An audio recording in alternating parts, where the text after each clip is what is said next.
Da família Mauá FM 87,9, já estão por aqui nos nossos estúdios os advogados, Dr. Paulo e Dr. Leandro. Alô, Dr. Paulo, boa tarde. Boa tarde, Oliveira, boa tarde a todos os ouvintes, né? É uma grande satisfação de poder estar aqui e fazer esse serviço de utilidade pública. Vamos receber também boa tarde do Dr. Leandro. Dr. Leandro, boa tarde. Boa tarde, Oliveira, boa tarde a todos, é um prazer estar aqui no programa novamente. Dr. Paulo, Dr. Leandro, a gente foi recebendo aí as dúvidas, né, dos nossos ouvintes e já tem aqui algumas. Vamos já começar aqui com essa daqui, doutor Paulo. No ano de 2012, dei entrada com pedido de auxílio-doença, só que foi negado. Naquela época, doutor Paulo, eu pagava o INSS como autônomo. Depois a doença melhorou, né, e eu consegui um emprego como deficiente. No ano de 2019, a doença piorou e eu não consegui mais trabalhar. No ano passado, dei entrada no INSS e fui considerado inválido. Gostaria de saber, doutor Paulo, se eu tenho direito a receber o benefício desde a primeira vez quando foi negado. Bom, a pergunta do ouvinte é bastante extensa, pois né, Oliveira? Mas em síntese, a gente entende aqui que o que ele quer saber, se ele foi considerado inválido nessa perícia agora, só que em 2012... ele fez uma perícia e nessa perícia ele não foi aprovado, né? Então, como ele foi aprovado agora, será que ele não teria direito a receber desde aquela época? Na verdade, são coisas diferentes, Oliveira. A perícia que ele fez atestou uma condição, uma situação de agora. Uhum. Então, e na época em que ele fez a perícia lá, aquela situação que foi verificada naquele momento, foi com base nos documentos, né, nos exames que ele levou naquela ocasião. Então não dá, porque ele foi aprovado agora, pedir o retroativo desde aquela época que ele teve negado, até porque pela que a gente vê aqui, as duas perícias, todas elas foram no INSS. Uhum. Então não é porque hoje ele foi considerado inválido que naquela época obrigatoriamente também seria. Então são duas situações diferentes e no caso aqui, só se fosse uma situação diferente, uma pessoa deu entrada agora na via administrativa, uma perícia que ele fez, e foi negado. E daqui a 1 ano, 2 anos, ele vai lá e recorre na via judicial e é feita uma perícia, né? Então, uma das coisas que geralmente o perito judicial tem que responder é se é possível a ele concluir que na data em que ele fez a perícia no INSS, se é possível ele concluir que naquela data ele estava inválido. Então, uma das perguntas que o perito tem que responder é essa. Então, nesse caso aí, numa perícia judicial, sim, pode acontecer dependendo do tempo que decorreu, o perito concluir que lá, 1 ano atrás, 2 anos atrás, aquela pessoa estava inválida, né? Isso sim é possível. Uhum. Mas no caso aqui, se a pessoa fez no INSS agora, aí depois a anterior foi também no INSS, não, aí não tem direito retroativo, não. Doutor Leandro, está chegando aqui uma dúvida. Quando o funcionário pede as contas, a empresa é obrigada a pagar o aviso prévio? Então, Oliveira, dependendo, o aviso prévio tem duas situações. Uma é quando você é mandado embora e a outra é quando você pede as contas, na condição de empregado, né? Quando o empregado é mandado embora, ou seja, ele é dispensado sem justa causa pela empresa, a questão do aviso prévio deve correr. A empresa não tem saída, ela tem que pagar o aviso prévio. Ou ela paga de forma indenizada, ou ela paga de forma trabalhada. Não tem como o empregado renunciar ao aviso prévio e deixar de receber, ou descontar o aviso prévio do empregado. A empresa vai ter que pagar o aviso prévio ou na forma trabalhada, ou na forma indenizada. Não tem escapatória para a empresa nesse sentido. Agora, quando o funcionário pede as contas, o que acontece? Como é a empresa que está sendo surpreendida, né, Oliveira? A empresa mantinha um contrato com essa pessoa de forma indeterminada. E aí é surpreendida com a notícia que vai ter a rescisão do contrato. O que acontece?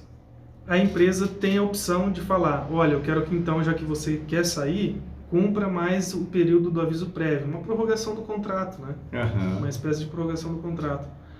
Ou, se a empresa quiser, ela tem a opção também de falar o seguinte, olha, já que você pediu as contas, então não precisa vir mais, só que eu também não vou pagar mais o aviso prévio para você, vou pagar os outros direitos, né, férias proporcionais, 13º proporcional, mas não vou pagar o aviso prévio, não quero que você venha mais. Existe sim essa opção. Olha aí. E aí tem uma terceira via também, né, Oliveira? Que às vezes o funcionário está pedindo as contas por um motivo de uma falta grave cometida pela empresa, né? Então a gente tem que analisar esse pedido de demissão. Será que ele pediu demissão porque a empresa cometeu uma falta grave? Às vezes a empresa está atrasando o salário. Isso é uma falta grave. A empresa não está pagando uma FGTS, não está pagando horas extras reiteradas, né? Então isso pode ser caracterizado como falta grave da empresa. E aí sim, esse pedido de demissão, na verdade, pode ser convertido numa rescisão indireta, né? E aí teria o direito ao aviso prévio normal, sem essa possibilidade da empresa falar, olha, não precisa vir mais, eu não vou pagar o aviso prévio. E também, só para fazer uma ressalva final aqui, né, Oliveira? Quando você pede as contas e a empresa fala, olha, então você vai cumprir 30 dias aqui, ou até mais, porque tem o aviso prévio proporcional, e o empregado fala assim, olha, não vou cumprir o aviso prévio, eu não vou mais na empresa, pedir as contas eu não vou mais, eu não vou cumprir o aviso. Aí a empresa pode descontar esse valor na rescisão. Por isso que existem aquelas rescisões que a pessoa às vezes trabalhou 2 meses, 1 mês, e no final não recebeu nada, porque pediu as contas e não quis cumprir o aviso prévio. E aí no final às vezes dá até negativo. Pois é. Só que negativo o empregado nunca vai, a lei não permite que o empregado tenha que pagar nada depois da rescisão. Mas existe a possibilidade de uma rescisão a pessoa não receber nada, porque descontou o aviso prévio que não quis cumprir, né? Doutor Paulo, tem um ouvinte nosso que está com a seguinte dúvida. Minha mãe é viúva há 15 anos e a pensão que ela recebe é de R$380. Meu pai era motorista. Tem algum lugar que nós podemos rever essa pensão, doutor Paulo? Pois é, Oliveira, a gente tem que deixar claro, em primeiro lugar, o seguinte: o benefício previdenciário que o INSS paga, ele não pode nunca ser inferior a um salário mínimo. Então, você recebe aposentadoria, recebe pensão, um auxílio-doença, um salário-maternidade, esses benefícios não podem ser inferior ao salário mínimo. Independente, né, foi concedido, não tinha contribuição, é um salário mínimo. Acontece o seguinte, às vezes isso pode acontecer, a pessoa tem que observar o seguinte, está sendo paga a cota dela, né? A cota daquela pessoa está sendo paga, por quê? Porque ela deve ter outros dependentes.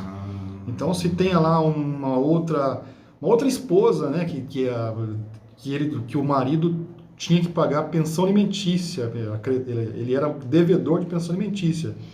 A pessoa casou de novo, tudo bem, mas aquela pensão alimentícia ele tem que continuar pagando. Então, existem situações em que a pessoa tem que observar, será que eu sou o único beneficiário dessa pensão por morte?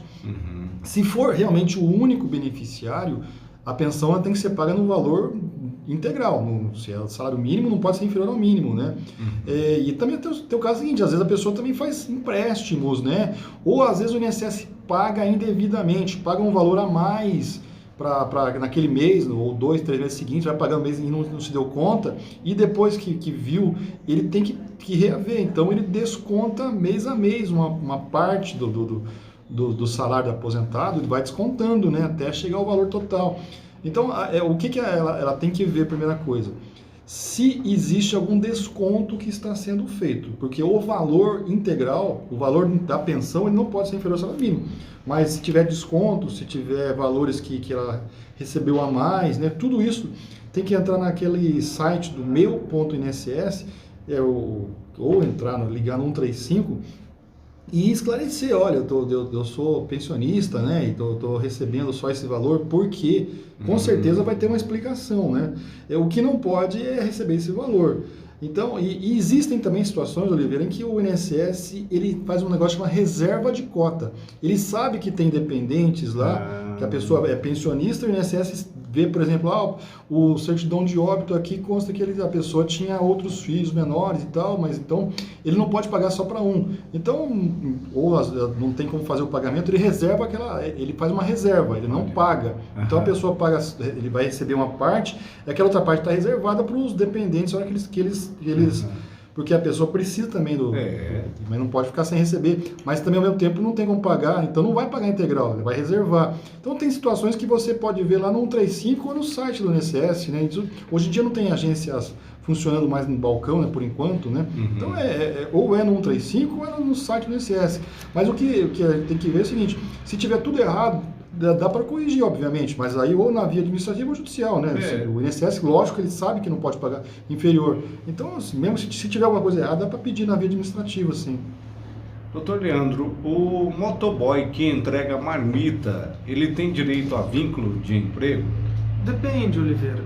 Depende do quê? Depende se a pessoa cumpriu os requisitos do vínculo de emprego previstos na lei, né? Qualquer profissão, Oliveira, qualquer profissão que seja, desde que seja lícita, né? Não proibida por lei, né? Se a pessoa preencher os requisitos do vínculo de emprego, tem todos os direitos trabalhistas, registro na carteira, 13º, férias, né? FGTS. Quais são esses requisitos, né, Oliveira? Tem que ser uma pessoa física, você tem que prestar serviço na condição de pessoa física. Ou seja, você não pode prestar serviço na condição de uma MEI, uma pessoa jurídica, sócio de uma empresa, você tem que prestar na condição de pessoa física, né? É claro que existem as fraudes à legislação que a gente pode tentar anular na justiça também, né? Você tem que prestar esse serviço de forma pessoal, né? Isso significa o quê? Você não pode se substituir por outra pessoa. Então, nessa relação entre patrão e empregado, para ser empregado, você não pode, por exemplo, mandar um terceiro no seu lugar, mandar seu primo, seu amigo para trabalhar no seu lugar, né?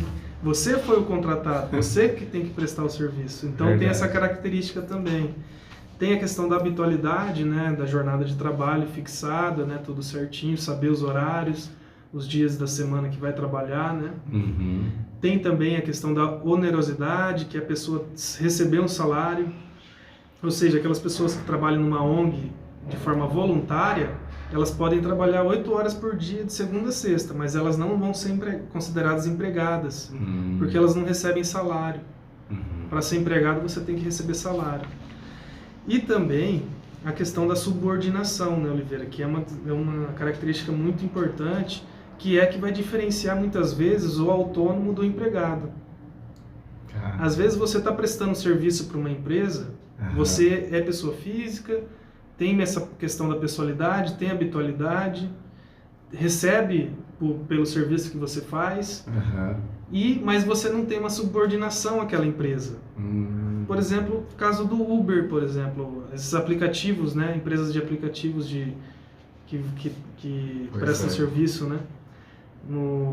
Às vezes você é um motorista que está prestando serviço para essa empresa, você cumpre uma jornada, você trabalha de segunda a sexta, tem o seu horário, tem o seu salário, tem o seu pagamento, né? Só que você não tem essa subordinação. O que é a subordinação? Você não é punido caso você não vá trabalhar, você faz o seu horário. Não tem consequências como teria se realmente num vínculo de emprego, né? De você faltar no serviço, você tomar uma advertência, você ser punido, né? Às vezes até uma justa causa, né? Ou seja, você tem uma relação autônoma, a sua liberdade não está restringida pelo seu patrão, né? Você controla o seu trabalho. Aí você afasta esse requisito, então você não é considerado empregado. E aí você não tem a proteção que a lei traz, né? A Constituição também. Então, no caso do nosso ouvinte, a gente tem que ver se ele cumpre esses requisitos.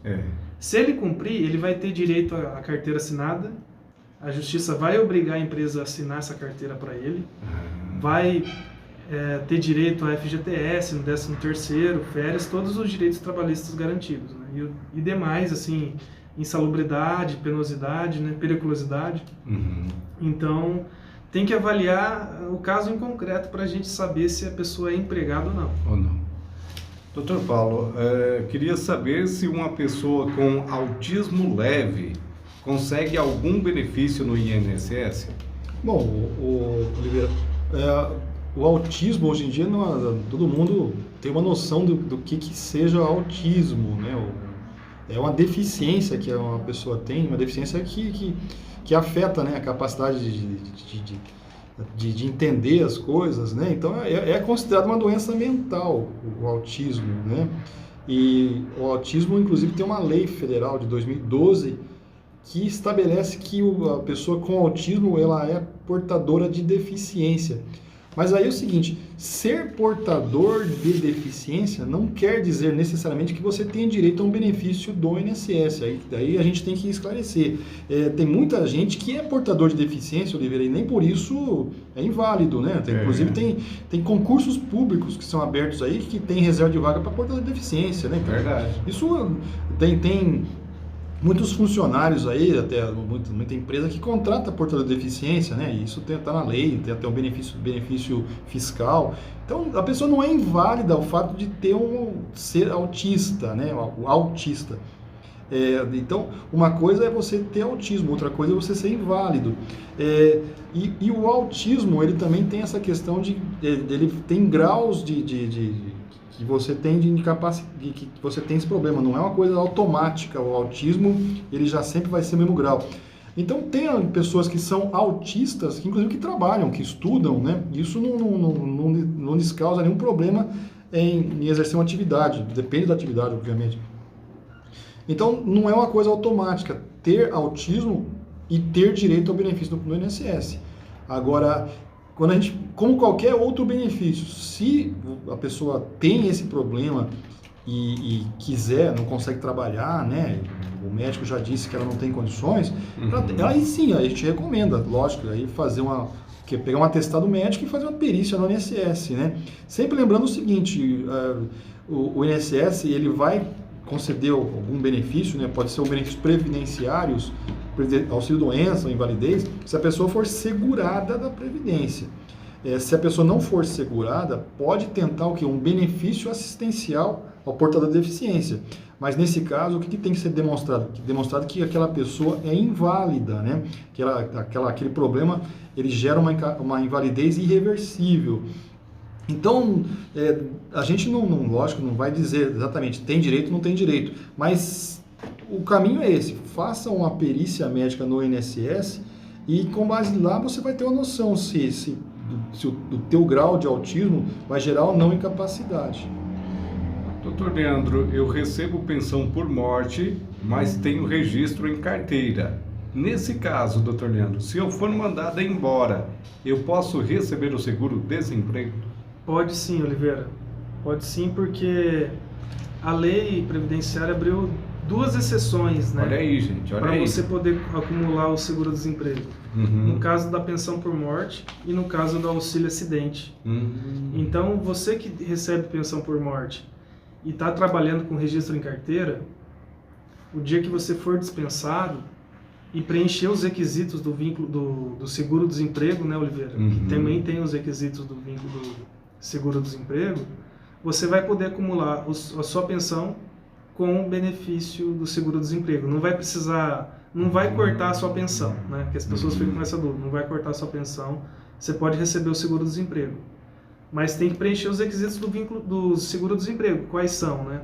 Um dos requisitos, que é bem importante, é a questão de você não ter renda suficiente para você sobreviver, né? Então pode ser que por causa dessa questão, na via administrativa você não consiga receber. Mas juridicamente falando, a própria lei abriu exceção de que no caso da pensão e no caso do auxílio-doença, do auxílio-acidente, a pessoa pode receber sim, cumulativamente, o seguro com a pensão e o auxílio-acidente.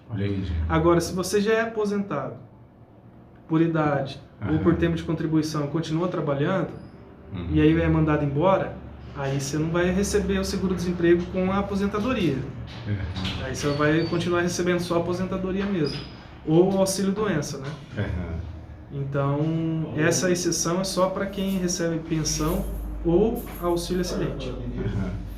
Doutor Paulo, está chegando mais uma pergunta aqui. Essa dúvida é bastante constante. Aliás, a gente vê muita gente, né, com essa dúvida aqui. Tenho uma filha recém-nascida e estou com 16 anos de idade. Trabalho na roça e ela está querendo saber, doutor Paulo, se tem direito a receber o salário maternidade. Olha, Oliveira, hoje em dia no INSS, né, pela legislação, menor de 16 anos não pode trabalhar, Então não pode ter, salvo na condição de aprendiz, né, doutor Leandro? Exatamente, a partir dos 14, né? Aprendiz pode, né? Você pode trabalhar a partir dos 14 como aprendiz, né? E a partir dos 16 você pode ser empregado. Então, antes dos 16 você não pode trabalhar. Essa que é a lei brasileira, né? Ela veio para o quê? Para favorecer, para beneficiar as pessoas, né? Diz que tem que, até uma certa idade, você tem que ter a tua infância, né? Você tem que curtir, então não pode trabalhar. O duro que entre o que está na lei e a realidade, a gente sabe que é uma distância quilométrica, né? As pessoas hoje em dia trabalham cedo, tem que ajudar os pais, né? Ninguém aqui não é a Suíça, né? Então, o Brasil, ele tem a realidade dele. E aí o que acontece, Oliveira? A gente pensa, essa que é a pergunta que a ouvinte faz aqui, é a grande realidade, né? Quantas pessoas que a gente não sabe que trabalham desde cedo, né, na roça principalmente, né, ajudando os pais. E essa realidade aqui a gente não pode querer mudar na lei. A lei não vai mudar a realidade. Então o que acontece? Se você, numa situação como essa aqui, se você vai pedir um auxílio, um benefício na Previdência, com certeza vai ser negado. Eles vão negar por quê? Porque a lei não permite que o menor de 16 anos trabalhe. Então, na Previdência vai ser negado. Só que o Judiciário tem outro entendimento. O Judiciário entende que se essa lei veio para beneficiar as pessoas, não pode prejudicar. Uma lei que vem em teu favor não pode servir para te prejudicar ao mesmo tempo. Então, na Justiça, eles falam, mesmo que a pessoa tenha trabalhado com menos de 16 anos, né, trabalhou, ela tem direito sim ao salário-maternidade, no caso a mulher, né? Isso vale para as trabalhadoras rurais. Olha aí, então, gente, trabalhou com menos de 16 anos e se for ficar demonstrado, tem direito ao salário-maternidade, né? E a realidade brasileira fala isso. Quantas mulheres hoje em dia não estão tendo filho com 15, 16 anos, Oliveira? Então, a lei, nesse caso aí, está sendo interpretada dessa forma. Se tem um filho com 16 anos, com menos de 16 anos, né? A lei admite o pagamento do salário-maternidade.